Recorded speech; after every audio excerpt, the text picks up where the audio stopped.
తెలుగు నూతన సంవత్సరాన్ని పురస్కరించుకొని ఈ క్రోధినామ సంవత్సరంలో జగిత్యాల ప్రాంతంతో పాటు యావత్ తెలంగాణ రాష్ట్రం తెలుగు సమాజానికి అంతటి కూడా శుభం జరగాలని చెప్పని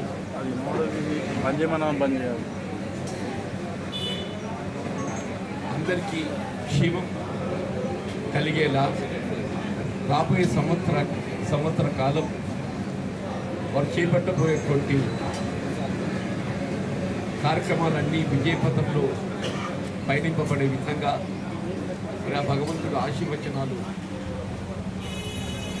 ఉండాలని చెప్పని ముఖ్యంగా వీళ్ళ సమాజానికి పట్టెడన్నం పెట్టేటువంటి రైతాంగం ఏదైతుందో క్షేమంగా ఉండాలని చెప్పారంటే వీళ్ళ ప్రకృతి సహకరించి వర్షాలు సానుకూలంగా పంటలు ఏదైతుందో మనం పండే విధంగా ప్రాజెక్టులన్నీ నిండుకొని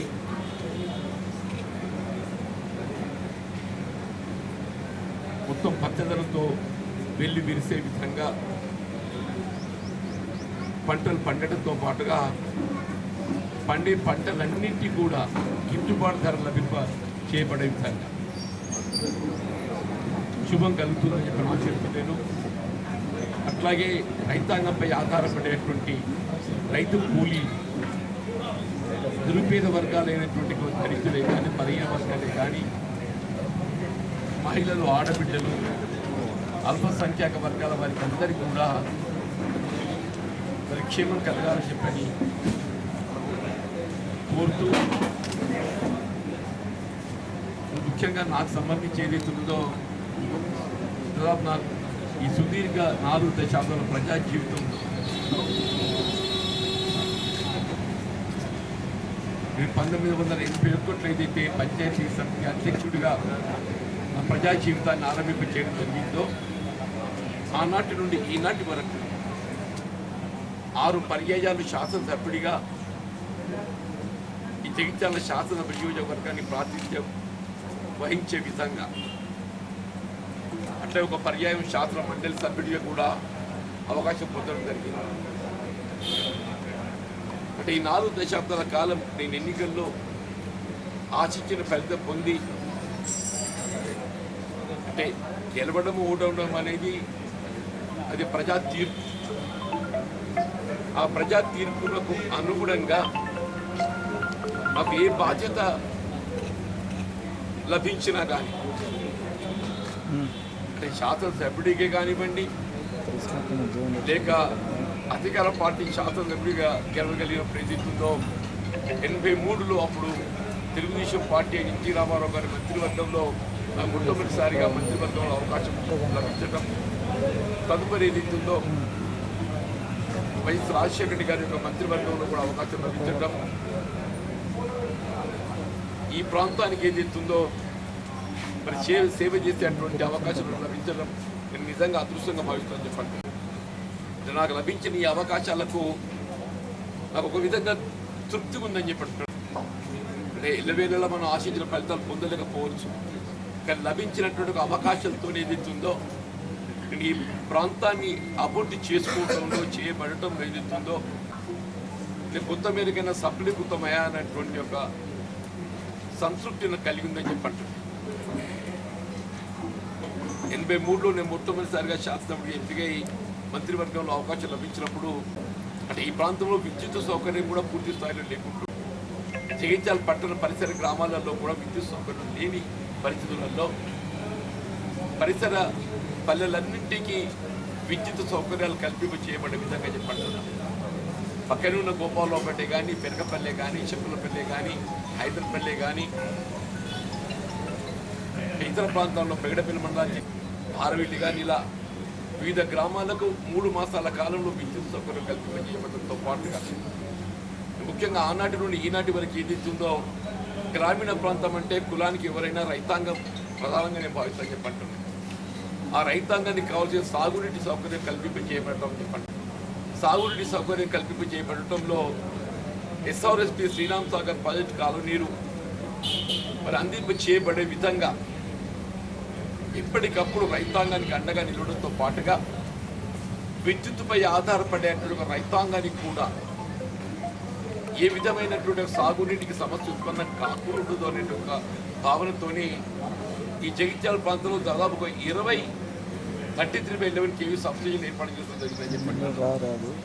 నేను అనుకుంటే ఈ నియోజకవర్గంలో కూడా ఇంత పెద్ద ఎత్తున సబ్స్టేషన్ ఏర్పాటు చేసుకోవడం అంటే మామూలు విషయం కాదని చెప్పండి.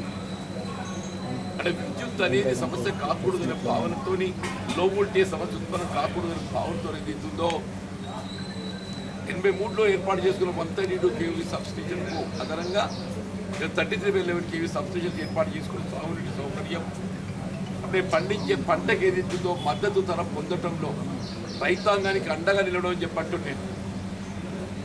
2004లో ఏదైతుందో ధాన్యం సేకరణ గ్రామ స్థాయిలో ఆరంభింపజేయబడ్డప్పటికీ 2004కి పూర్వం ఏదైతుందో గ్రామ స్థాయిలో ధాన్యం సేకరణ కేంద్రాలు లేకున్నా కానీ రైతాంగానికి అండగా నిలుస్తూ మిల్లర్లపై ఒత్తిడి తెచ్చే విధంగా ఏదైతుందో రైతాంగానికి ఏ విధమైనటువంటి ఇబ్బందులు కలగకుండా మద్దతు ధర కల్పింప చేయటంలో కొంతవరకు నేను కృతకృత్యుడు కాగలిగినట్టుగా తృప్తుందని చెప్పండి. తదుపరి 2004 తదుపరి ఏదైతుందో మరి అప్పటి కాంగ్రెస్ ప్రభుత్వం వైఎస్ రాజశేఖర రెడ్డి గారు రైతాంగానికి అండగా నిలబడే విధంగా గ్రామ స్థాయిలో ధాన్యం సేకరణ కేంద్రాలు ఏర్పాటు చేయడం, రైతాంగానికి అండగా నిలవడం మనకందరికి తెలిసిందే చెప్పంటున్నాను. ఏమవుతుందో ప్రజలు చూడబోతున్నాం. మీ మొన్నటి శాసనసభ ఎన్నికల ప్రకటన సందర్భంగా ఎవరు కూడా ఊహించలే మళ్ళీ కేసీఆర్ 3వసారి ముఖ్యమంత్రి. పత్రికలు కూడా ఘోషించినాయి కేసీఆర్ 3వసారి ముఖ్యమంత్రి అని చెప్పని. దీని దగ్గర పడ్డాక తెలిసి వచ్చిందా కేసీఆర్ చెత్తకిల పడ్డాడు. ఇలా మోడీ గారు కూడా చెత్తకిల పడబోతుండని చెప్పంటారు. మోడీ గారు కూడా చెత్తకిల పడ్డాడు. ముందు అక్కి బార్ 400 అన్నాడు, ఇప్పుడేమంటాడు అక్కి బార్ 350 అంటాడు. నేను అంటలేను, ఇది వాళ్ళేనే దించిండ్రు, 50 దించిండ్రు. ఒక్క వారం ఆగండి అక్కి బార్ 300కి వస్తుంది, ఇంకో వారం ఆగండి 250కి వస్తుంది, ఇంకో వారం 200 లోపలికి వస్తుంది. ఒక్కొక్క వారం ఒక్కొక్క 50 పోతుంది, ఒక్కొక్క వారం ఒక 50 పోతుంది అని చెప్పి ఒక వారం గడిచింది 50 వేయింది, ఒక వారం గడిచింది 50 వేయింది, ఇంకో వారం గడిస్తే మళ్ళీ 50 పోతుందని చెప్పి అంటున్నాను. ఒక్కొక్క వారానికి 50 స్థానాలు కోల్పోతుంది ఇవాళ ఎన్డీఏ అని చెప్పి అంటున్నాను. ఇండియా కూటమి రాహుల్ గాంధీ గారు ఏదైతుందో ఈ దేశంలో మోడీ గారికి ఎవరున్నారు? నువ్వు దేశంలో మోడీ గారు ఎవరున్నారు కాదా? రాహుల్ గాంధీ గారికి ఎవరున్నారా? మోడీ గారికి అంబానీ అదాని ఉన్నారు. మోడీ గారికి ఎవరున్నారు? ఓ దిక్కు అంబానీ, ఇంకో దిక్కు అదాని, ఇద్దరు ఉన్నారు. భుజం శిరో భుజం అంబానీ అదాని. రాహుల్ గాంధీకి ఎవరున్నాడే? మన సబ్జెక్ట్ రద్దు చేసి ఇల్లు ఖాళీ చేపిస్తే ఏదైతుందో పక్క అడుక్కొని సోపదింటున్నాడు, అడుక్కొని సోపదింటున్నాడు అని చెప్పండి. రాహుల్ గాంధీ ఏదైతుందో ఆయన ఎన్నికల అఫిడవిట్ ఇవ్వండి, ఆయన ఎలక్షన్ అఫిడవిట్ ఇవ్వండి అని చెప్పంటాడు. ఆయనకి ఏముందో తెలిసి వస్తుంది. ఒక మోడీకి సంసారం లేదు, ఆయన తిరిగి ఎవడున్నాడు, మోడీకి ముసల్తనం వచ్చింది ఎవడున్నాడో తెలియదు. కానీ రాహుల్ గాంధీ వయసోడ ఉండి కూడా ఏదైతుందో ఈ దేశం కోసం ఏదైతుందో ఈ దేశం కోసం వ్యక్తి రాహుల్ గాంధీ అని చెప్పండి. మొత్తమే దయచేసి అంటే ఉగాది శుభదినం. నాకు కూడా ఏదైతుందో ఈ ప్రాంతం ఇవాళ పుట్టిన గడ్డ నన్ను ఈ స్థాయికి పెంచి పోషించింది. నా నిజంగా గర్వకారణం అని చెప్పండి. ఇప్పటికి నన్ను ఏమంటారు, నిజామాబాద్ పోతాను అందరూ అంటుండ్రు వీడు చేతాను అని చెప్పని. ఎవరిని చేతాను తప్పనే నేను జగిత్యాల వాస్తవాన్ని గర్వంగా చెప్తాను చెప్పండి. ఏదైతుందో కరీంనగర్ పార్లమెంట్, నిజామాబాద్ పార్లమెంట్ 2 ముందు ఉండేనే మిత్రులు లక్ష్మణ్ గారు సాక్షి అని చెప్పండి. స్వయంగా గౌరవ ముఖ్యమంత్రి గారు ఏదైతుందో నీ కరీంనగర్ మెరుగ్గా ఉంటుంది, నువ్వు కరీంనగర్కి వెళ్ళి ఏదైతే నువ్వు అభ్యర్థిగా నేను మేము ఎంపిక చేస్తున్నాం. కరీంనగర్ మొత్తం 7 నియోజకవర్గాలకు సుపరిచితం. కరీంనగర్ 7 శాసన నియోజకవర్గాలకు సుపరిచితం. నువ్వు కరీంనగర్కి 2 సార్లు కంటెస్ట్ చేసినావు. నువ్వు ఓసారి కొసకాచి కొద్దిగా తప్పిపోయినావు, చివరి దాకా అందరూ ఆశ్చర్యపోయి ఈయనేందిరా జీవన్ రెడ్డి ఒక నిజామాబాద్ ఒకటే పేరు వస్తుంది, ఈ పేరు ఎందుకు చెప్తలేరు, అందరికీ ఇదేందంటే ఇదేంది. వాళ్ళకి ఏదో చివరి దాకా వీరి ఒత్తిడి పెట్టి వీరు ఎట్లా చేసి లొంగ తీయాలి. కాంగ్రెస్ పార్టీ అధిష్టానం ఏదైతుందో నన్ను ఎట్లా చేసి లొంగ తీయాలి. నువ్వు పార్లమెంట్ అవకాశం కావాలంటే కర్మేరకలు చెయ్యు. నేను చెప్పి నాకు అవకాశం లేకుండా మంచిగా చెప్పాను. నా జగిత్యాల శాతం నియోజకవర్గం నిజామాబాద్ పార్లమెంట్ నియోజకవర్గంలో అంతర్భాగం. నా జగిత్యాల శాసనసభ నియోజకవర్గం నిజామాబాద్ పార్లమెంట్లో అంతర్భాగం అని చెప్పంటున్నాను. నేను మళ్ళీ జగిత్యాల ప్రాంతానికి సేవ చేయాలని చెప్పానంటే నేను నిజామాబాద్ పార్లమెంట్ నియోజకవర్గ అభ్యర్థి గెలిస్తేనే చేయగలుగుతాను. నేను కరీంనగర్ పార్లమెంట్ గెలిస్తే జగిత్యాలు నేను సేవ చేయగలుగుతానే. సుట్టబోలు లెక్క రావాలి, సుట్టబోలు లెక్క రావాలి. ఇప్పుడు కన్న కొడుకు లెక్క వస్తా, కన్న కొడుకు లెక్క వస్తా చెప్పంటున్నా.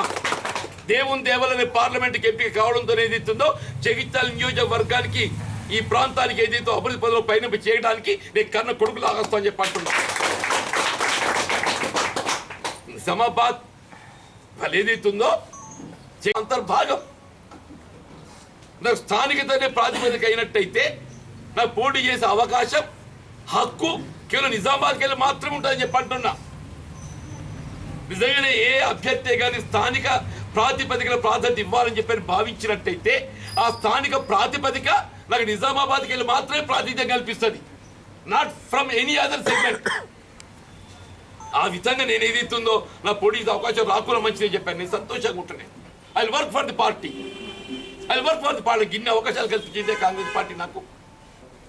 1985కి వెళ్ళి చెప్పంటు నేను ఎన్నికల్లో గెలిచిన ఓడినా కానీ ఏదైతుందో నా అభ్యర్థిత్వం గురించి ఎన్నడూ కూడా దరఖాస్తు పెట్టకుండా నా గౌరవం నిలబెట్టేది కాంగ్రెస్ పార్టీ అని చెప్పాడు. సరే అవకాశం పొందడం నా అదృష్టం. అది మొన్న నేను ఆశించిన పెద్ద పొందలేకపోయింది, కానీ ప్రజల సేవ చేయడం నా సంకల్పం అని చెప్పంటున్నాను.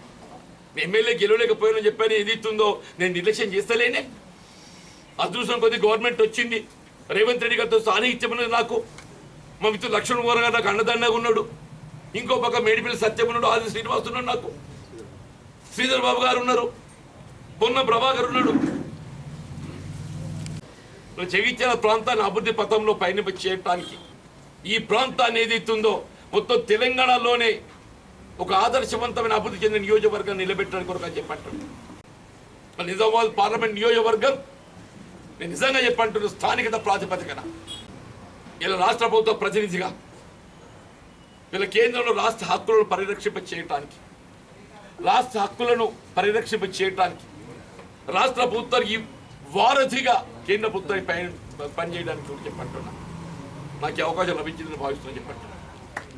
మరి ఉగాది నూతన సంవత్సరాలు కాబట్టి మీతో గడపాలని చెప్పి ఇక్కడికి వచ్చి నేను నిన్నడు నిజంగా నిజామాబాద్ ఇంత ఆదరణ లభిస్తుంది కదా అని చెప్పంటే నిజంగా అదృష్టవంతులని చెప్పండి.